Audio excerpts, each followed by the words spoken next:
તો ભારતના સર્વશ્રેષ્ઠ લેખક એટલે રવિન્દ્રનાથ ટેગોર અને તેમની આ વાર્તા આપણી સાથે છે प्राणनो मित्र।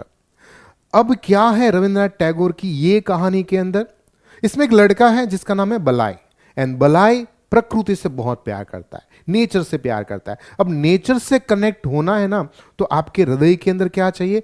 लागणी चाहिए, भावना चाहिए, फीलिंग्स चाहिए। और ये जो सारी फीलिंग्स अगर आपको इकट्ठी करनी है ना, तो आपके पास वर्ड्स चाहिए, वर्ड पावर चाहिए। और यही वर्ड पावर को इकट्ठा अगर आपको देखना है एक पोयम के अंदर, तो आपको जाना पड़ेगा हमारे राष्ट्रगीत और राष्ट्रगान की ओर। और आपको पता है ये राष्ट्रगीत और राष्ट्रगान के अंदर अगर किसी का नाम आता है तो that is Rabindranath Tagore. Yes, Rabindranath Tagore जो है उसको वर्ल्ड का सबसे बेहतरीन अवार्ड मिला है और उसका नाम है नोबेल प्राइज। पर इससे ज्यादा आपको जानना चाहिए वो क्या है। ये पहले ऐसे व्यक्ति थे जिन्होंने नोबेल प्राइज वापस कर दिया था। यस, नहीं चाहिए हमें ये नोबेल प्राइज। क्यों नहीं चाहिए? क्योंकि एक तरफ आप हमें सम्मानित करते हो और दूसरी तरफ आप जलियांवाला बाग हत्याकांड करते हो। तो ये थे रविंद्रनाथ टैगोर और उसकी ही कहानी अगर हम समझने की कोशिश करें तो हमें समझ पाएंगे प्रकृति, नेचर क्या है।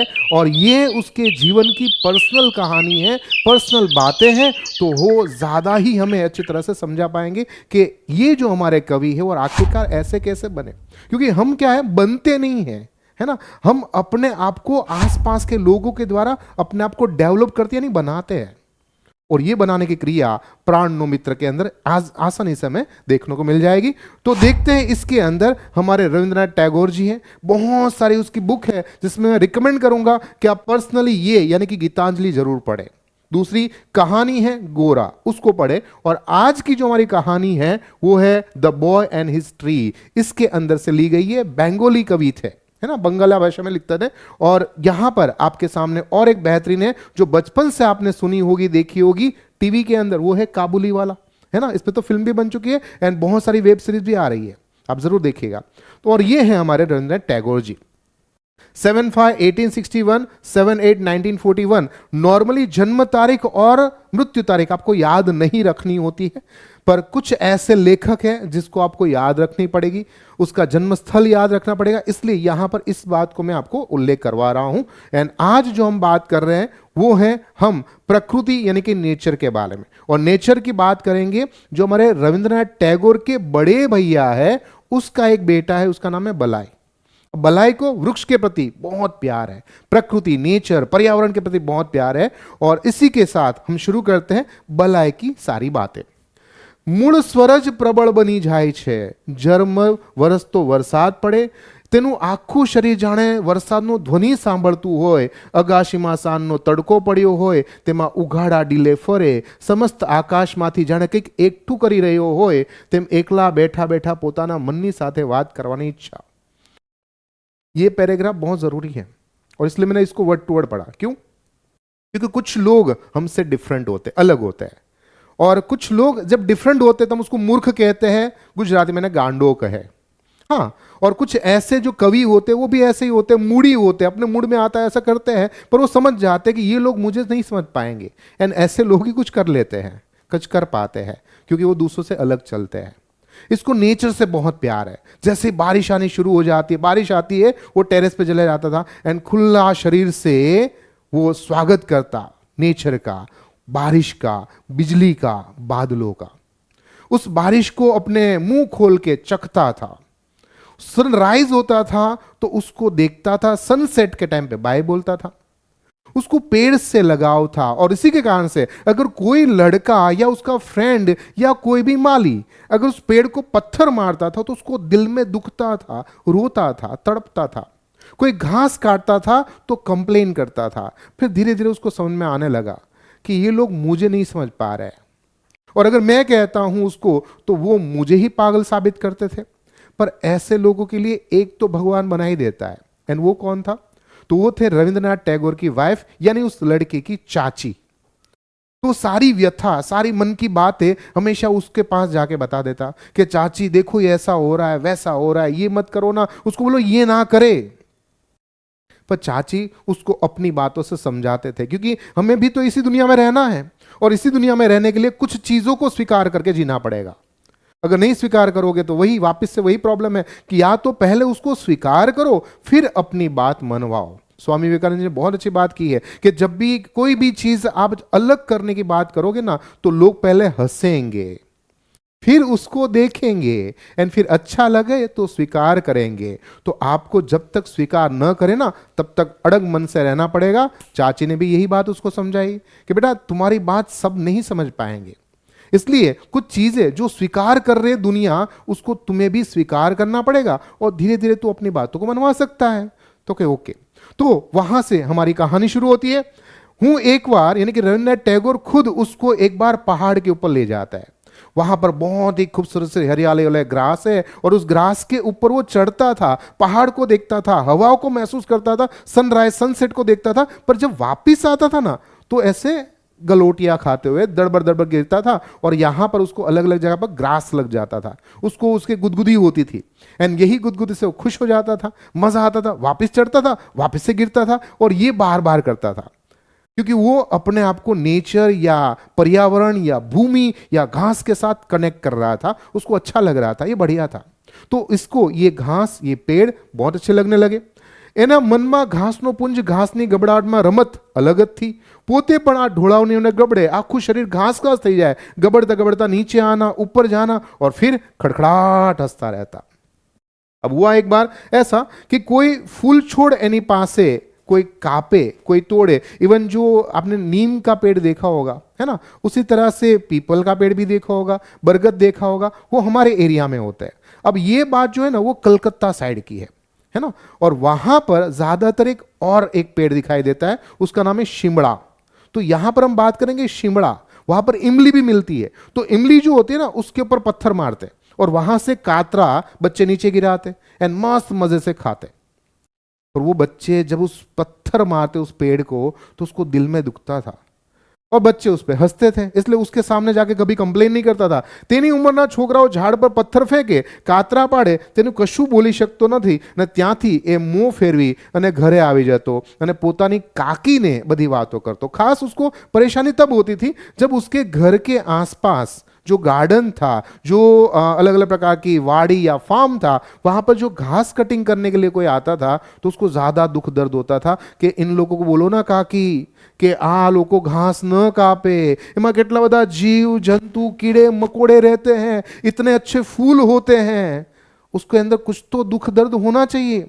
फिर काकी अपनी ही बातों से उसको मनवा लेती।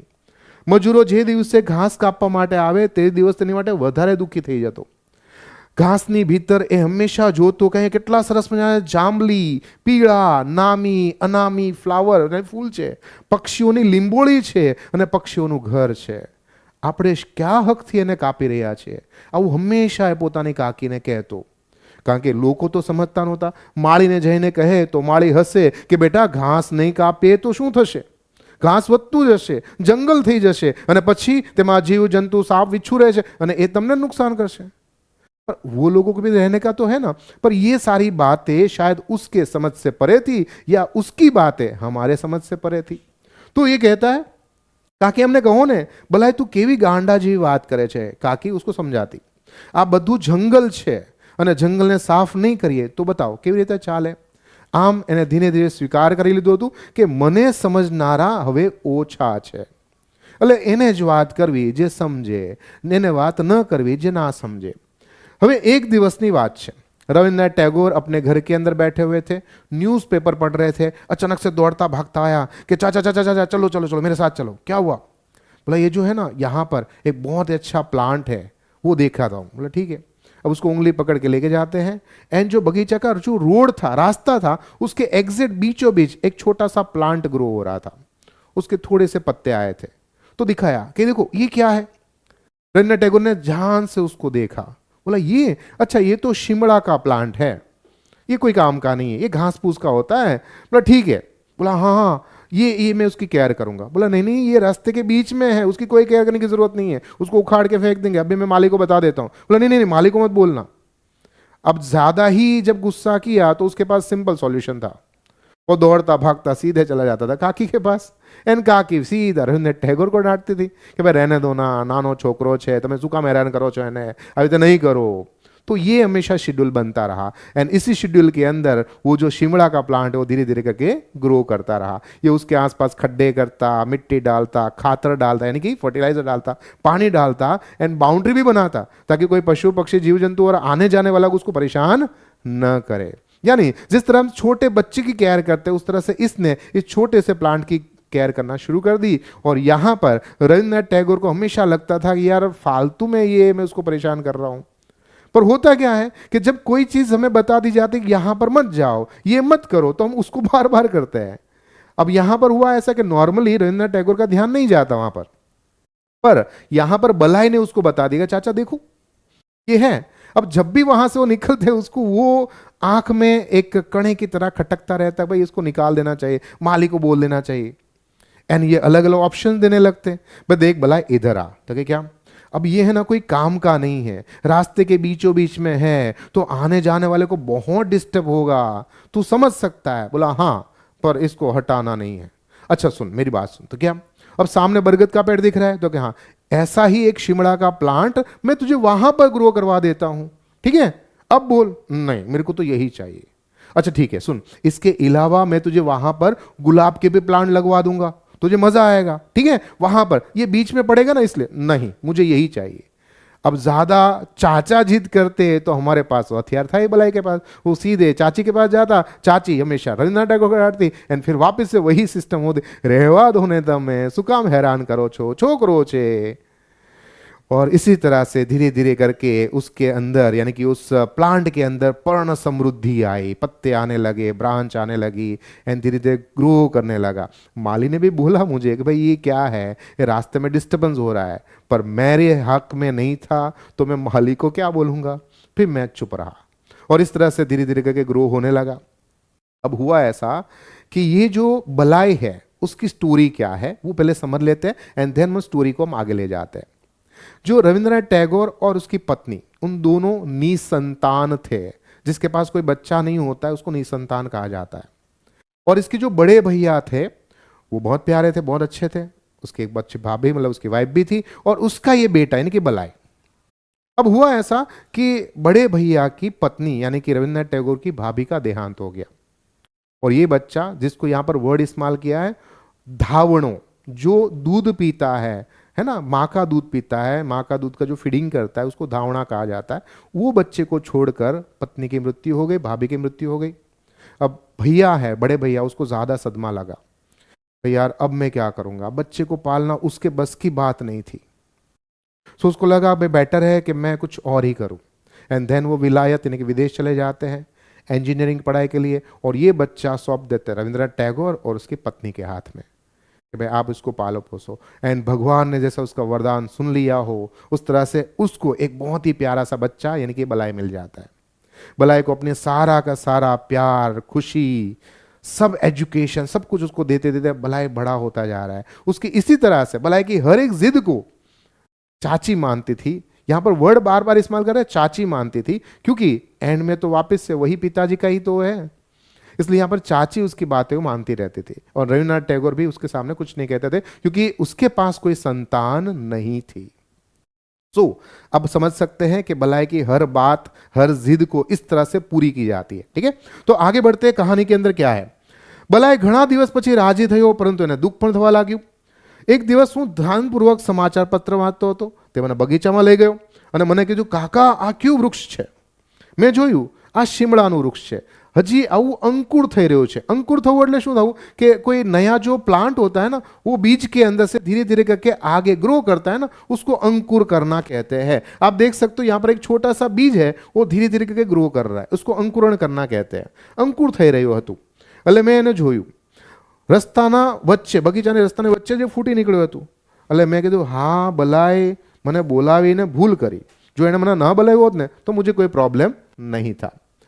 પછી દરરોજ બલાય પોતાના હાથે થોડું થોડું પાણી પીવડાવે, સવાર સાંજે છોડની રક્ષા કરે અને એને ધીમે ધીમે ધીમે મદદ કરવામાં मदद करे। अब क्या ये घास फूस वाला ट्री है तो फटाफट से ग्रो भी करता है, जितना रात को नहीं बढ़ता उसको दिन को बढ़ता है, दिन को नहीं बढ़ता रात को बढ़ता है। कहानी पर ने सुना होगा कि राजकुमारी थी जो रात को नहीं बढ़ती थी, ऐसे दिन को बढ़ती थी, तो घास फूस भी ऐसा ही होता है, है ना। उसको क्या है कि एटमॉस्फेयर अच्छा मिल जाए, और यहाँ पर तो एटमॉस्फेयर क्या है, एक अच्छा सा स्वामी, माली को ग्रो करने वाला माली भी मिल गया था, तो उसको बहुत सपोर्ट कर रहा था, तो फटाफट फटाफट से बढ़ने लगा।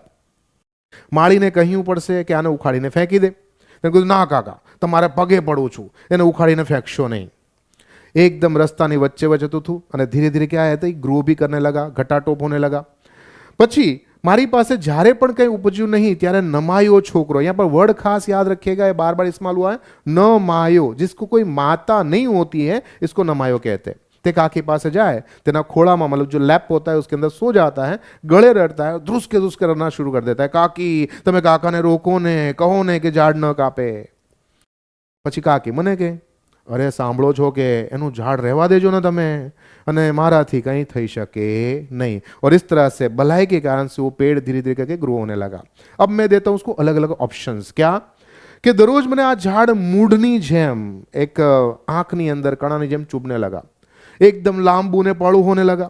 ત્યારે મેં એકવાર એને બોલાવ્યો, બોલાવીને અને કીધું કે જો આના બદલામાં હું તને ગુલાબના કેટલાક છોડ તને સાઈડમાં લગાવી દઉં, પેલું વડનું ઝાડ છે એની બાજુમાં લગાવી આપું તો કે નહીં, તને જો શિમળાનું વૃક્ષ પસંદ જ હોય ને તો એક રોપો તને એક્સ્ટ્રા લાવી, રોપો મતલબ પ્લાન્ટ, હે ને, वो લાકે મેં પેલા વડનું ઝાડ છે તેની બાજુમાં તને સુંદર મજા લગાવી દઉં। તો એ ફફડી ઉઠ્યો કે નહીં નહીં નહીં, અને તરત જ કાકી પાસે જાય, અને કાકી મળી પાછી મને કહે કે રહેવા દો ને, શું કામ તમે હેરાન કરો છો। બસ આ રીતે વાર્તા આગે बढ़ती गई। वापस से यहाँ पर जो मैंने आपको स्टोरी बताई कि मोटा भाई एंजीनियरिंग भणवा माटे विलायत जता रह्या, अमे निसंतान हता, काकीना ने काकाना खोळानी अंदर रही गयो, अने आम धीरे धीरे धीरे करीने भलाई 10 ईयर का 10 साल का हो जाता है। अब 10 साल का होने के बाद अचानक से बड़े भैया वापस आते हैं विलायत से, एंड ऑब्वियसली अब उसका बेटा है तो उसको चाहिए, तो उसने बोला कि मैं क्या करता हूँ, इसको ले जाता हूँ अपने साथ, पर वहां पर जाके तुरंत ही पढ़ाई करना मुश्किल हो जाएगा, तो शुरुआत में कुछ दिनों तक मैं उसको शिमला भेज दूंगा, और वहां पर थोड़ा इंग्लिश मीडियम का, इंग्लिश की बातें, मैनर्स, कल्चर सीख लेगा, फिर मैं उसको यहाँ पर आके फिर यहाँ से हम चले जाएंगे विलायत, विदेश। ठीक है, जैसे आपको ठीक लगे, ऐसे बड़े भैया को मैंने बता दिया, बोले ठीक है डन। पर अब यहां पर ये डन बोलना भी हृदय के अंदर बहुत ही दुखी भाव का उल्लेख था, और यहां पर परेशानी हुई थी सबसे ज्यादा किसको, तो के काकी को। रड़तो रड़तो भलाई काकीना खोळाने छोड़ीने चाल्यो गयो, અને અમારું ઘર હવે ખાલી થઈ ગયું। પછી 2 વર્ષ વીતી ગયા। આ દરમિયાન ભલાઈની કાકી એકાંતમાં આંસુ સારે, ભલાઈના સુવાના રૂમમાં જાય અને ત્યાં તેના તૂટેલા જૂતા, એને ફાટેલી રબરનો દડો અને જાનવરને વાર્તાની ચોપડી સચિત્ર, જેમાં ચિત્ર હોય ને, સચિત્ર કે કોમિક્સ બુક, તે જુએ અને રડે રાખે। બસ બધા એના રમકડા છોડીને જતે રહ્યો। આથી ભલાઈ ખૂબ મોટો તો થયો હશે એમ બેસીને વિચારે, એ આમ કરતો હશે, આમ કરતો હશે, અને દુઃખનો ભાવ વ્યક્ત થાય। એક દિવસ મેં જોયું કે શિમળાનું ઝાડ હવે મને કોઈ કાપવા માટે રોકી શકે નહીં, એટલે માળીને બોલાવ્યો, કીધું ભાઈ હવે આપણે આને વધારે આશ્રય આપવાની જરૂર નથી, अब यहाँ पर टिक नहीं सकता, अब उसको क्यों रखे। और मैंने बोला इसको काट दो, और मैंने कपाई नाख्यो बिना कहे बिना बोले, और मुझे वो पेड़ काटने में कोई मजा नहीं है। आप देख सकते हो हम बड़े लोग क्या करते हैं, है ना, हम पेड़ों को देखते, बस उसके अंदर क्या देखते हैं, तक औषधि देखते, फल देखते, फ्रूट देखते, और तक लकड़ा देखते हैं। अब देख लो पुष्पा 2:1 में लकड़े दिख रहे हैं सबको, है ना। तो आप देखो यहां पर हम वही करते हैं, पर बच्चों के अंदर क्या है, तो बच्चों के अंदर एक ही चीज है कि ये हमारे मित्र है। हम जब पैदा हुए थे ना तब उसने हमें क्रैडल दिया था, घोड़ियों, और जब मर जाएंगे ना तो भी हमारे साथ जलने वाला ये पेड़ ही होगा, वो लकड़ा वही देता है और कोई नहीं देता है ना। तो जीवन की शुरुआत में ये हमारा मित्र, और जीवन जीते हैं ना उस दौरान क्रैडल तो देता है, छांव देता है, अच्छी औषधि देता है, फल फ्रूट क्या क्या नहीं देता है। और जिंदगी के अंदर आप बताओ, मम्मी पापा भाई बहन, खासम खास मित्र, पत्नी और बच्चे भी, आप मर जाओगे ना कोई आपके साथ जलेगा ना, सिवाय ये लकड़ा। तो इसके अलावा आपको कोई नहीं समझ सकता। जब बच्चे होते हैं ना उसके मन के अंदर ये सारी बातें होती है, पर धीरे धीरे वो भी मनुष्य जाति में कन्वर्ट हो जाते हैं। एंड यही बात छोटा सा बच्चा बड़े को समझा रहा था। एवं शिमला थी भलाए काकी ऊपर एक पत्र आवे छे, काकी હવે છે ને અમારે અહીંયાથી જ તે ડાયરેક્ટ વિલાયત જવાનું છે, એટલે હું તમને મળવા નહીં આવી શકું, તો મારું એક કામ કરશો? તો કે શું? મને છે ને મારો પેલો મિત્ર શિમળા, એનો એક ફોટોગ્રાફ મને મોકલી આપો ને, તે મારી સાથે રહેશે તો ગમશે। કાકી ખૂબ ખુશ થઈ જાય છે કે જો એક વૃક્ષને આ રીતે પ્રેમ કરે છે, જો પેड़ को प्यार करता है तो मुझे कितना सारा प्यार करता होगा। है ना। हाँ हाँ हाँ, इसकी ये बात तो माननी पड़ेगी। तुरंत ही કાકા ને બોલા, કાકા સાંભળો છો? તો કે હા, આ પેલું જે વૃક્ષ છે ને આપણો બલાઈનું, હા હા, પેલું શિમળાનું, હા હા, શું? એને એક ફોટોગ્રાફરને બોલાવી લો અને એનો ફોટો પડાવી લો. કેમ? બલાઈ અહીંયા નથી આવવાનો, એ ડાયરેક્ટ જવાનો છે અને ઈચ્છે છે કે એનો આ ફોટોગ્રાફ એને મળે. તો આપણે એનો ફોટો પાડીને મોકલીએ તો? रविंद्रनाथ टैगोर कुछ नहीं बोल पाते हैं, कुछ नहीं कह पाते हैं, चुप रह जाते हैं, क्योंकि वो पेड़ तो उसने कटवा दिया था. लिखा यहाँ पर. વિલાએ જવાબ પૂર્વ બલાય એકવાર મને મળવા માટે આવશે એ વાત થઈ હતી, પણ હવે એ આવવાનો નહોતો. બલાય પોતાના મિત્રનો ફોટો સાથે લઈ જવા ઈચ્છતો હતો. એટલે કાકીને કહ્યું, મને બોલાવીને કહ્યું કે એ કંઈ સાંભળો છો, એ ફોટોગ્રાફરને બોલાવી લાવો તો. મેં પૂછ્યું શા માટે? બલાઈને કાચા અક્ષરે લખેલા પત્ર એણે મને વાંચવા આપ્યો અને તેમાં લખ્યું હતું કે એ વૃક્ષનો ફોટોગ્રાફ મોકલી આપો. મેં ધીમેકથી કાકીને એટલે પત્નીને કીધું કે ભાઈ એ વૃક્ષ તો કપાઈ ગયું છે. અને જ્યારે આવું કહ્યું ત્યારે તો જે પત્ની એટલે કાકી જે છે એની હાલત ખરાબ થઈ ગઈ. બલાઈની કાકીએ 2 દિવસ સુધી અનાજનો દાણો પણ મોઢામાં ના મૂક્યો અને ઘણા દિવસ સુધી મારી સાથે વાત પણ ના કરી. બલાઈના પિતાએ એના ખોળામાંથી એના પુત્રને લઈ લીધો હતો, પરંતુ એ સમયે જાણે કોઈ એની નસ કાપી નાખ્યો હોય ને એટલું ભયંકર દુઃખ થયું હતું. અને આજે કાકાએ બલાઈના પ્રિય વૃક્ષને એનાથી દૂર કર્યું. જાણે એમ લાગતું હતું કે સમગ્ર સંસારમાં એના હૃદય ઉપર કોઈ ઘા કર્યો હતો. તમે કોઈ નથી તો વાંધો નહીં, પરંતુ અહીંયા જે બલાઈ જે છે ને એનો એક યાદ માટે એક સરસ મજાનું એ વૃક્ષ હતું. એ મારી માટે પ્રાણનું મિત્ર હતું. તમે એનું પ્રતિબિંબ સમાન અથવા તો એનું પ્રતિરૂપ સમાન આ પ્રાણનું મિત્ર પણ તમે કપાવી નાખ્યું. તો અહીંયા કહેવા માગે છે કે નાનકડા બાળકોમાં પણ એક વનસ્પતિ પ્રત્યે આપણે નાનપણથી જે એક પ્રેમ જતાવીએ છીએ એ ધીમે ધીમે ધીમે કરીને ઓછો થાય છે. એ ન થવા દેતા. એને હંમેશા સમજાવવું કે વૃક્ષનું મહત્વ શું છે. અને આથી જ તે प्राणनो मित्र नाम પણ બહુ જબરદસ્ત આપેલું છે. अब यहाँ पर कुछ बातें खास आपको याद रखनी है. ये एक बेंगोली भाषा में लिखा गया है. इसके कारण से इसके अनुवादित वार्ता इसका साहित्य प्रकार रहेगा, ट्रांसलेट की गई है. समझिएगा, मूवी भी इसकी है, बहुत सारी वेब सीरीज भी है, कार्टून भी आती है और आप वीडियो भी हमारा देख रहे हो और आपको इसमें कुछ भी ज़्यादा अप एंड डाउन लगता है तो ज़रूर कमेंट करिएगा.